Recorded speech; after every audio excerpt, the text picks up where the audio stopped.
Hi everybody, it's me, Jessica Lahore, and we're back with another JESS Talk, where today we are covering hosting and co-hosting in the drag world. But before we get into this episode, per usual, make sure you subscribe to my YouTube channel, hit the bell for notification, you know the drill, and JESS Talks are streaming on all platforms. So, co-hosting, let's talk about it. Attention the whore, attention the whore, attention the whore, attention. Here I am walking down the street, seeing all the boys trying to take a peek. Shorts pulled up and chest out right. Come on, boys, just take a bite. Look but don't touch, spin it round and round.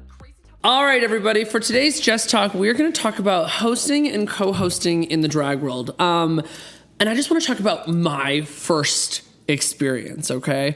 I don't think anybody's ever prepared to really host their first show, and you kind of do a lot of trial and error to make sure what jokes have you heard. If you haven't heard anybody host on the microphone, what does that mean for you? Like how people run their shows. And I think that other hosts and even people that have a desire to host are always watching. I always feel like somebody's watching me. Always listening to little nuances. I get asked all the time, you get inspired by other hosts to build your own unique perspective on your hosting style. And you kind of see what kind of jokes intermingle just because they always land. I feel so tall. I feel like I gotta adjust like a child here. Few moments later. Oh, much better. And so my first hosting experience, 10 years in the business, my first hosting experience was actually at a show called The Dollhouse. It was produced by Lady Fatale, Menage a Trois, and Sanaa Raylene. It featured Crystal Towers, Mona Lisa Van Cartier, and this was an all-black produced black show. It was amazing. Really great audiences, venue. It was the little martini bar off of Cremeria. Anyway, my first hosting experience was the producer, Lady Fatale, saying, I don't want to host. And the other girls didn't want to host either. And so she gave me the mic and I started hosting. And it was probably awful. It was probably really awful. I think I just went through it really fast. But I kind of realized at that point I liked being on the mic. It's like a superpower. If you're a good MC, and there are a lot of great MCs in Colorado, but I consider myself in that same branch of like some of the really great drag MCs.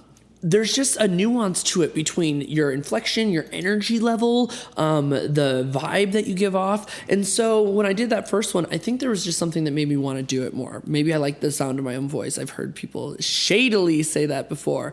And I guess it's part true, because what host doesn't like hearing them talk on the mic a little bit? You gotta get used to it.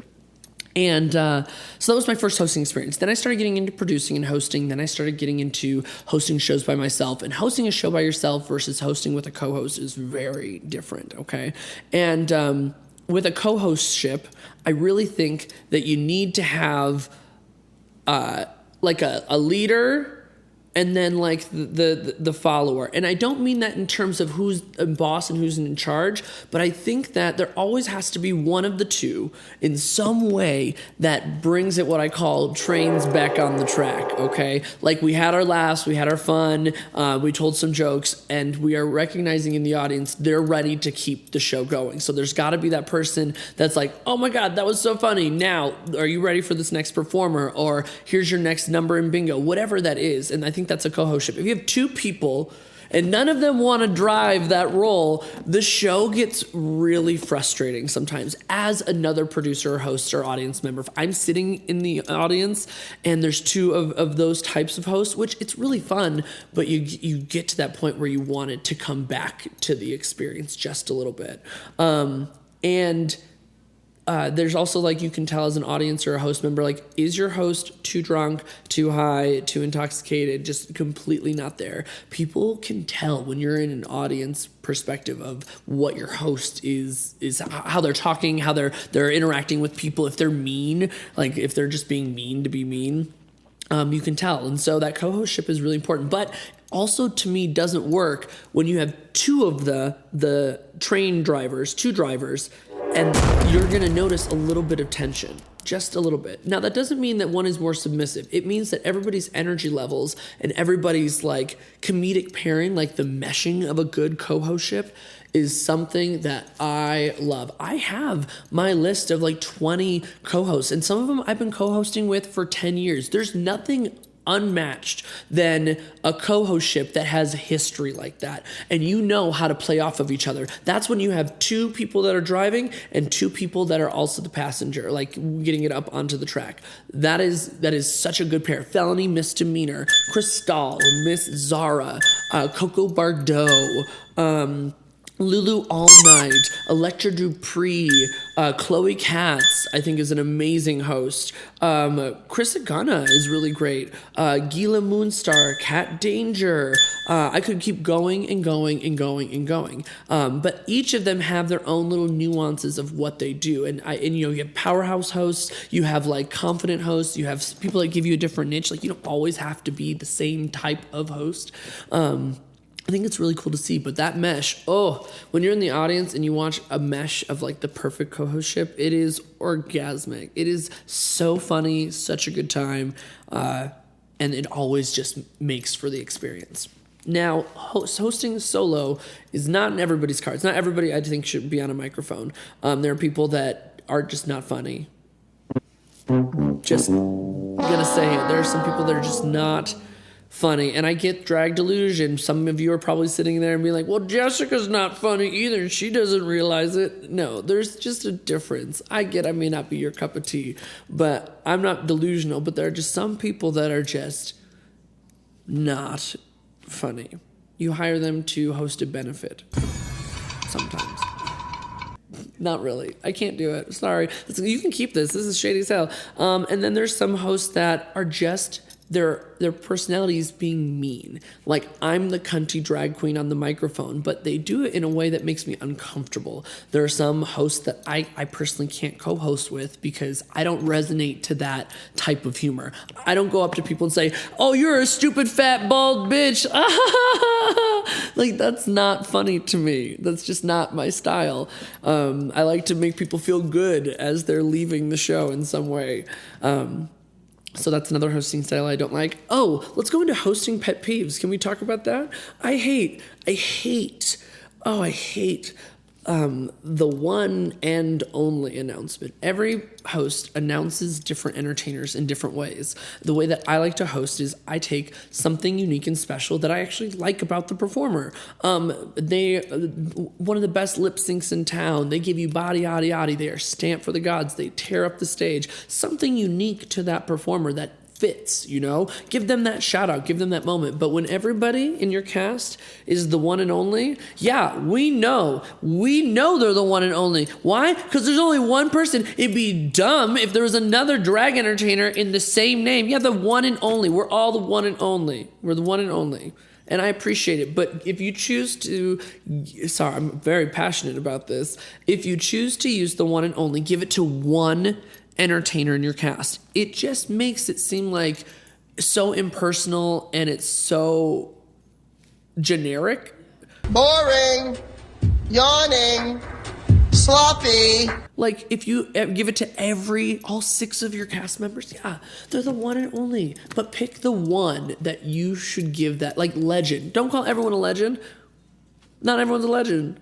Some of you give it out just for the hell of it anyway, but no, like, be cognizant of that. Announce your cast how you would want to be announced if you were in the show. How do you want to be introduced? Give me something, a little bit of like a personable thing, a talent thing, a look thing. Give them something to hype up and be like, ooh, I want to know. The one and only. The one and only. Yeah, the one and only. The one and only. Yeah, we're the one and only. I hate a drunk or high, like overly, like I can't control myself under the influence host, and it's obvious. They start speaking in tongues. They're trying to explain bingo, and they're like, they just don't make any sense, and it's frustrating. You can tell people are uncomfortable in the audience. It's upsetting me and my homegirl. Yeah, I want to be able to understand you and whatnot. That's it. I think that it is imperative that you can actually host the show. The only time I say you can host a show fucked up is on your birthday. If you're hosting an event on your birthday, sure, you can be drunk as shit on the microphone. Why? Because you're going to tell them 30 times that you're celebrating and they're going to get on page with you. It's very different. But otherwise, give it to somebody else. Somebody can step in or just control yourself. When it's your birthday, I feel like people are like, oh, let me get you a shot. Yeah. Let's take a shot together. It's like your one pass. Like, you're like, have some fun. It's okay. Other hosting things. Pet peeves of mine. I do not like when the audience is not like guided for the experience. Like the host will come out and they'll be like, hey, I'm so-and-so. Welcome to the show. Your first performer is blank. And in that case, I think that's okay if they had done an announcement prior. But every show, treat it like everyone is brand new. People could be every show ever to exist in drag. You should still make the announcement of noise, tipping, love, consent. You should be putting those things into cheering, shouting. You should always tell them, this is how the show's going to go. This is what I need from you. And it sets the first entertainer up for success. Your energy level sets the show up for success. You are the captain of the ship. Look at me, sure. Look at me, sure. I'm the captain now. Of a solo show, a solo host show. Like, you are the captain. And if you're by yourself and there's no other entertainers, you have to learn to fill up to 2 hours of times. And I call them JESS specials. Because I feel like I'm doing a little Netflix stand-up special with performances in it. And I run a one-woman show. I have that in my back pocket in case my co-host has to cancel. They get sick. I can't find someone to fill the position. And I'm okay with that. It challenges me to be different. I think if you're a host and you work a lot all over your city, I think that you should consider making even the tiniest special, unique hosting thing for each show that you host. For example, the way that I host my show in Fort Collins is more personable. We do a direct Q&A every single time. It's very family oriented. When I'm down here at Brunch and Hamburger Mary's, I'm just worried about you all partying, you all getting crazy, you all having fun, and you getting fucked up, and we all just dance and like have the best time ever, okay? And then when I'm hosting regular late night shows, I don't try to be really funny. It's packed in a bar. I can make a joke here or there, but my goal is not to make you laugh. My goal is to make you have the best show experience. And you're sitting there. We interrupted your dancing to put on a show for you on a Friday, Saturday, Sunday night. So let's do it. Like, I'm going to tell you, I want to get you drunk. I have free shit to give you. Drink tickets for shots. You know, we're going to have amazing drag entertainment. 3 quick things I need you to know. Like, you make it short, sweet, so that they understand kind of where you're coming from.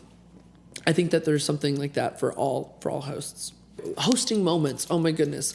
I think that I've grown so much as a host. Ingraining inclusive language into your hosting will help you become a better MC. To the best of your ability, you know, acknowledging the whole crowd. I don't know why I whispered when I did that. I think that it's important to have inclusive language when you're at any kind of event that could be queer, and ingraining that into your head. Trying to use jokes that aren't hurting people, like negatively impacting them, or make sure that they're in on the joke, that they're not the joke. You know, people are laughing with them, everyone's having a good time, but they're not leaving feeling worse about themselves. It's the worst thing. Like, you're supposed to bring joy to performers, even to audience members, even a little bit. How do you deal with terrible crowds? Hosting a terrible crowded show is exhausting. It is draining. And if you've ever hosted solo or with a duo, it just almost sucks the life out of you, because you're giving your all, and you're not bad at what you do, but that audience is just not there. They don't give a shit, and no matter what you do, any of your nuances, whatever you try, it's just not clicking, okay? And those are hard moments, because for most of it, you're like, oh, fuck this shit. I don't want to do this. I'm not going to host the same way. And other times you give them the same kind of show. Like, it sucks, but that's part of life. You never know if you're gonna have one person or 1,000 people in the room. You're never gonna know if the crowd's gonna be amazing and love every number you do, if they're gonna be judgy and hate everything you do for whatever reason. Maybe they're tired, maybe they're hungover, maybe they aren't entertained, maybe they're bigoted. Probably a lot of bigots out there that go to these shows. It just depends. And so I think that's something to like always prepare for as a host. Oh my God, putting myself in front of the mic. Every time I was in front of the mic, you take chances and you try different things. You arrange different things in your head. You have a Rolodex. Like I love the idea of having a Rolodex of what I know will work and when I should say and the inflection and the nuance of how I say it. It's just a little learning process, just like with makeup, with performances. Oh yeah, I got better by just constantly practicing. That's the best way. And one of my favorite things, I'm like a host scout. I can feel in my soul when somebody is going to be a good MC, but they just haven't done it yet. And they're like, they need that little push. Like, hey, you should host this show.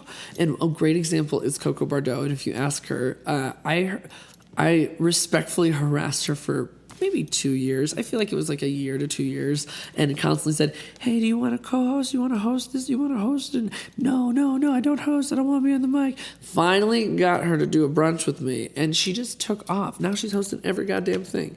I love anyone that you see with me with brunch. Like, I love finding that secret gem. Hosting is hard. Being a good host is hard to find. Like, and not just a good host, but like a great, fabulous host is really hard to find. And that's not to knock anybody, but I just have a taste and a craving for that host. And I usually can pick them out or encourage them to try it on a microphone. It's really cute. So I'm very good at finding a good host, or at least trying out who I think could be a good host. I love a loud mic.